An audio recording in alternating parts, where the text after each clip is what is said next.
बिस्मिल्लाहिर्रहमानिर्रहीम। अगर आपको जीआरई मैथ सेक्शन के क्वांटिटेटिव कंपैरिजन ड्रिल 1 और 2 के क्वेश्चन प्रैक्टिस करने हैं तो जीआरई मैथ प्लेलिस्ट देखें या डिस्क्रिप्शन बॉक्स में लिंक्स को फॉलो करें। ड्रिल 3 का क्वेश्चन 12 है। लिर रिवर रोज डाले से वेस्ट में स्टार्ट होती है और ओशन साइड तक ईस्ट में जाती है, जहां पानी 10 माइल्स पर आवर एवरेज की स्पीड से मूव करता है।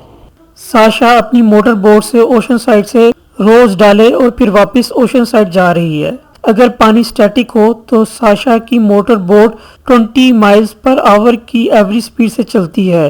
गिवन द करंट, साशा की राउंड ट्रिप के लिए actual average speed miles per hour में क्या थी।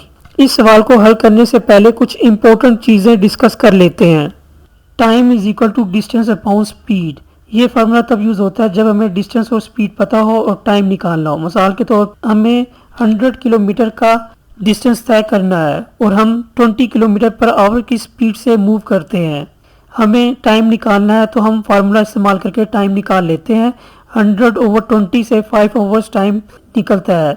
जब एक स्पीड दी हो तो ये फार्मूला इस्तेमाल करते हैं। अगर एक से ज़्यादा स्पीड और डायरेक्शन दी हो तो ये फार्मूला इस्तेमाल किया जाता है। Time is equal to distance over relative speed.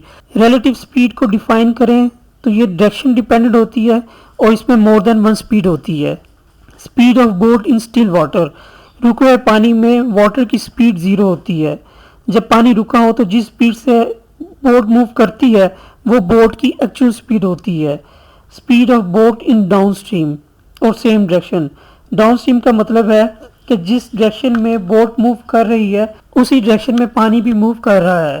Downstream का एक और नाम सेम डायरेक्शन है। इस केस में दो स्पीड्स हैं, एक बोट की और एक वाटर की, और बोट की डायरेक्शन भी है और वाटर की भी डायरेक्शन है। इस केस में रिलेटिव स्पीड क्या होगी, दोनों स्पीड ऐड हो जाएंगी। Relative speed is equal to boat की स्पीड प्लस वाटर की speed.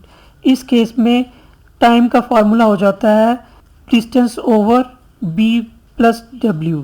Speed of boat in upstream और अपोजिट डायरेक्शन। अपस्ट्रीम का मतलब है कि बोट पानी के अपोजिट मूव करती है, तब relative speed b minus w के बराबर हो जाती है। इस केस में टाइम का फार्मूला हो जाता है distance upon b minus w। इस सवाल में एक इम्पोर्टेंट कंसेप्ट एवरेज स्पीड का है।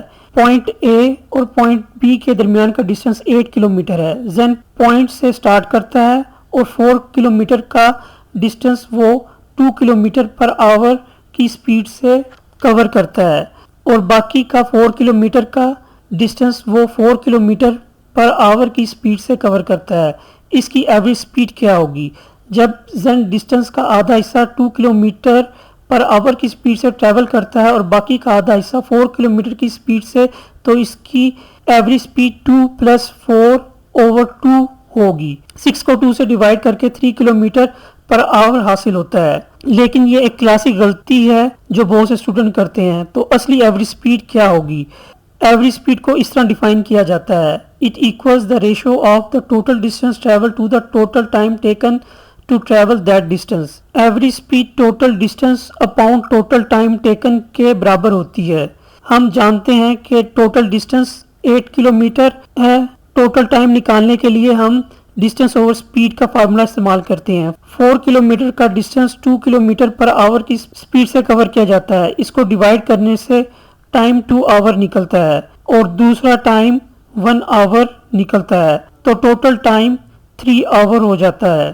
टोटल डिस्टेंस 8 किलोमीटर को टोटल टाइम 3 से डिवाइड करने से अप्रॉक्सीमेटली 2.66 किलोमीटर पर आवर हासिल होता है और ये इसकी एवरेज स्पीड है।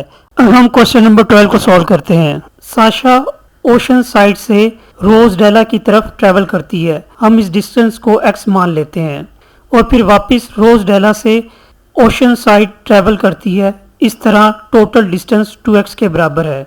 एवरेज स्पीड का formula total distance upon total time के बराबर है। अब हमने टोटल टाइम निकालना है। हम t1 डाउन स्ट्रीम जाने का वक्त मान लेते हैं।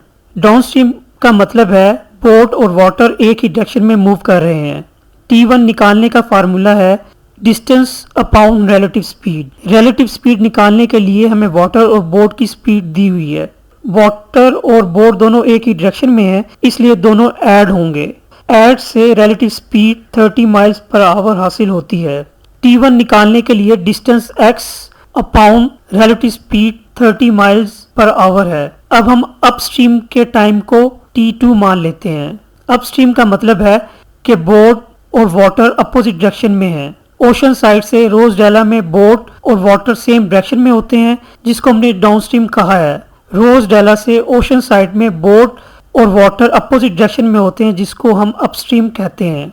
T2 निकालने का फार्मूला है distance upon relative speed. Relative speed में बोट और वाटर की अपोजिट डायरेक्शन होने की वजह से स्पीड सब्ट्रैक्ट होती है। माइनस होने से relative speed 10 miles per hour निकलती है। T2 निकालने के लिए distance x upon relative speed 10 है। टोटल टाइम T1 और T2 को ऐड करने से 4x अपॉन 30 हासिल होता है। अब टोटल डिस्टेंस 2x को और टोटल टाइम 4x ओवर 30 को फार्मूला में प्लग इन करते हैं। इसको सिंप्लीफाई करने से 15 माइल्स पर आवर हासिल होता है। So every speed is 15 miles per hour.